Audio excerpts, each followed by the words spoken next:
007 Prodi Pedi PAUD.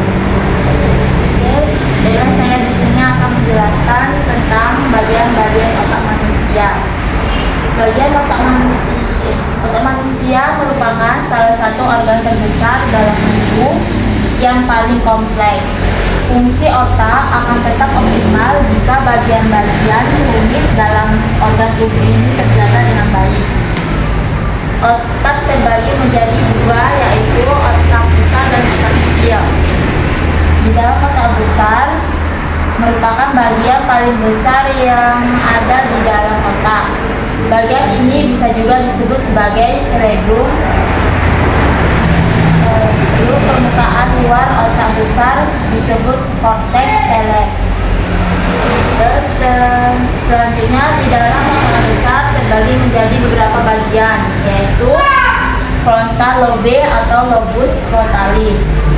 Lobus frontalis terbesar dibandingkan dengan lobus lainnya. Lobus ini terletak di bagian depan atau di posisi yang kira-kira sejajar dengan tulang dahi. Bagian otak ini berfungsi untuk mengkoordinasikan perilaku yang memerlukan kemampuan tingkat tinggi seperti kemampuan motorik, menyelesaikan masalah, perencanaan, fokus, dan menimbang baik buruk. Lobus frontalis juga berperan untuk mengatur emosi serta mengatur impuls atau informasi rangsangan. Yang selanjutnya partikal lobe atau lobus partikal. Lobus partikal terletak di belakang lobus frontal. Bagian ini berperan dalam kemampuan mengatur sensasi tubuh, tulis tangan, posisi tubuh, dan menerjemahkan informasi yang dikirimkan oleh bagian otak lain. Selanjutnya temporal lobe atau lobus temporal. Lobus temporal terletak di bagian samping otak di sebelah kiri dan kanan dekat telinga. Bagian otak ini berfungsi untuk mengendalikan kemampuan daya ingat visual, misal mengingat wajah seseorang, daya ingat verbal, mengerti bahasa tertentu, mendengar dan menginterpretasikan emosi dan reaksi orang lain. Selanjutnya optical lobe atau lobus occipital. Lobus occipital terletak di bagian belakang otak. Bagian ini berperan dalam kemampuan seseorang untuk bisa membaca, mengenali literasi serta aspek. Di dalam otak besar dibagi menjadi dua bagian, yaitu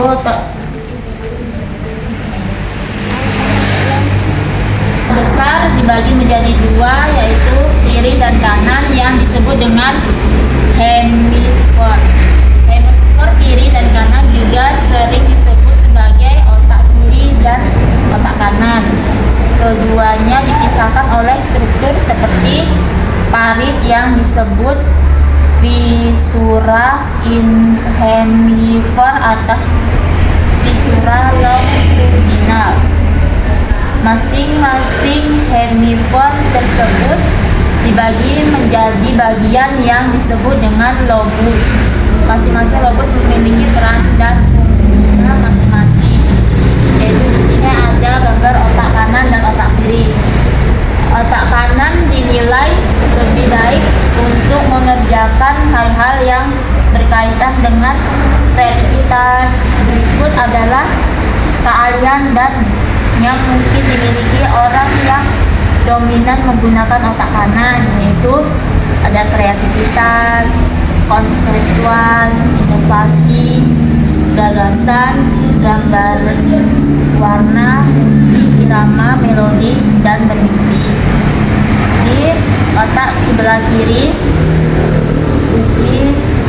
dianggap lebih baik untuk mengerjakan tugas-tugas yang melibatkan logika, bahasa, dan pemikiran analitis.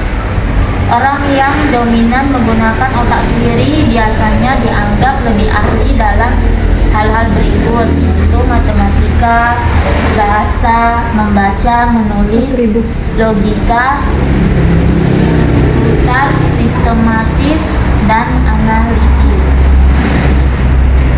Jadi pada bagian otak kanan dan kiri itu terdapat juga otak kecil atau cerebrum. Otak kecil atau cerebrum terletak di bagian belakang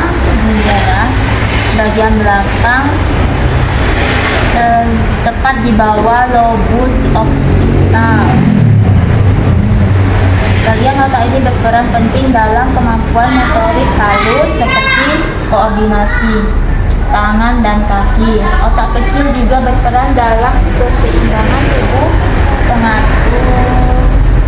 postur dan pemerataan fungsi otak kanan dan kiri atau equilibrium. Terus bagian terpenting dari otak yaitu adalah batang otak atau spinal cord. Batang otak adalah bagian otak yang terletak di depan otak kecil dan susunan saraf di tulang belakang, yaitu di sini. Ya, selanjutnya di bagian otak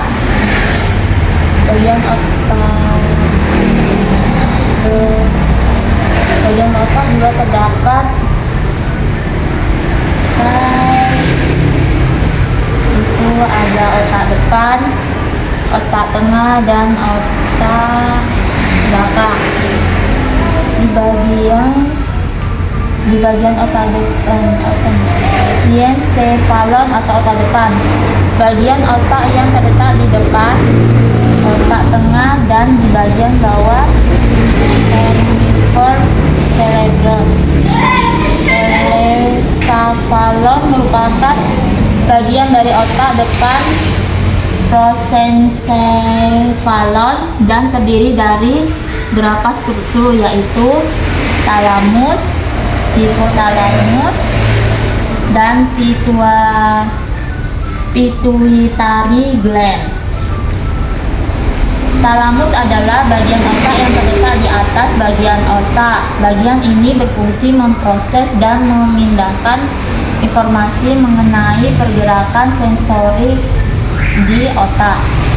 Selanjutnya, hipotalamus adalah sekelompok sel saraf yang terletak di dasar otak dekat dengan kelenjar pituitari. Bagian ini berhubungan dengan banyak bagian otak lain dan bertanggung jawab untuk mengontrol rasa lapar, haus, emosi, suhu tubuh, dan tidur. Selanjutnya, otak tengah atau mesencephalon. Di sini ya teman-teman. Otak tengah berfungsi untuk mengatur pergerakan mata, memproses informasi visual dan suara yang diterima oleh otak. Selanjutnya, brainstem atau otak belakang terdiri dari pons. Pons merupakan bagian terbesar dari batang otak, terletak di bawah otak tengah. Pons merupakan kumpulan dari saraf-saraf yang menghubungkan bagian-bagian otak. Pada bagian ini juga terdapat ujung awal saraf kranial. Saraf kranial adalah saraf yang berperan dalam pergerakan wajah dan mengantarkan informasi sensorik dan otak. Selanjutnya, medula oblongata. Medula oblongata adalah bagian otak yang terletak paling bawah. Bagian ini berfungsi sebagai pusat pengatur fungsi jantung dan paru-paru. Seperti yang kita ketahui, jantung dan paru-paru kita bergerak secara otomatis tanpa perlu ada keinginan atau perintah terlebih dahulu. Bagian ini yang menjadi pusat kontrolnya. Medula oblongata berperan dalam berbagai fungsi penting di tubuh, mulai dari bernapas, bersin, hingga menelan. Sekian penjelasan dari saya tentang bagian-bagian otak manusia. Assalamualaikum warahmatullahi wabarakatuh.